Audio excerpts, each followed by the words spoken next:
মানুষকে আবেগ দেখা কি লাভ? মানুষ আপনার চোখের পানির মর্ম বুঝবে? মানুষ কি মানুষের চোখের পানির মর্ম বুঝে? আপনার পিতা যদি মারা যায়, আমার কাছে এসে দোয়া চান কান্নাকাটি করে, আমি দোয়া করতে পারবো, কিন্তু আমি কিন্তু আপনার ফিলিংসটা বুঝতে পারবো না। আপনার অনুভূতি কে বুঝতে পারবেন? আল্লাহ পাক আপনার ঘাড়ের রগের চেয়েও কাছে আছেন। সুবহানাল্লাহ, সুবহানাল্লাহ। আল্লাহ পাক ঘাড়ের রগের চেয়ে কাছে আছে। গতকালকে বাংলাদেশের একজন বরেণ্য আলেমের সাথে একটা কনফারেন্সে ছিলাম। উনি বলছিলেন যে এক ব্যক্তি, এটা শোনেন, এক ব্যক্তি খুব তার শখ যে তিনি সাহাবীদের মতো নামাজ পড়া শিখবেন। কথা বুঝতে পারছেন? সাহাবীদের মতো নামাজ শিখবেন।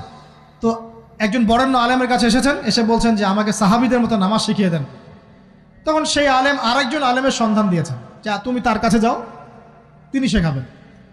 তো সেই ব্যক্তি একটু অবাক হয়েছেন, কারণ যাকে প্রশ্ন করেছিলেন তিনি অনেক বড় মুহাদ্দিস, আর যার কাছে পাঠানো হচ্ছে তিনি অত বড় মুহাদ্দিস নন, কিন্তু আবেদ, আমল করে।